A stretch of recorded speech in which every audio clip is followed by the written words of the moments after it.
Barbie Forteza spotted ang pagdalaw, kanino kaya ating kilalanin?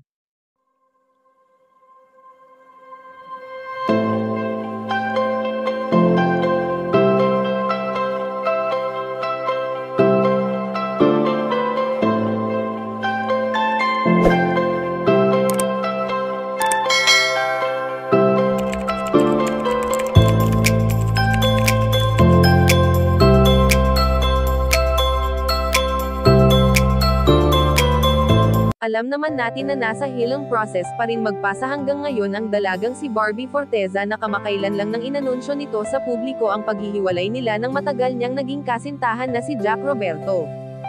Sa ilang taon na nasubaybayan natin ang relasyon na namagitan noon sa Jack B, ay matatawag na natin itong perfect dahil sa sweet nila at ang hindi nawawala ay ang tiwala nila sa isa't isa.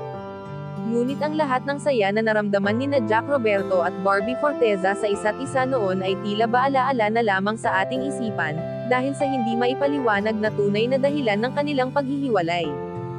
Sa ngayon nga ay makikita natin sa mga social media ang pagiging mag-isa ni Barbie Forteza sa tuwing lumalabas ito, dahil ito na rin ang kanyang pamamaraan ng paglimot sa masakit na nangyari sa kanyang buhay. Subalit ayon sa aming impormasyon na nakalap na spotted ang pagdalaw ng dalaga at ito nga ay ang pagbisita niya sa burol ng isa sa magaling na artista na si Gloria Romero na minsan niya na ring nakasama. Makikita sa mga mata ni Barbie Forteza ang lungkot na kanyang nararamdaman, dahil sa pagkawala ng isang tao na napamahal na rin sa kanya, ang pagmamahal sa isang tao na kahit hindi natin kadugo ay nangangahulugan lamang na may puso tayong mapagmahal. Kayo mga kachika, anong masasabi niyo dito? Please leave the comment and don't forget to subscribe.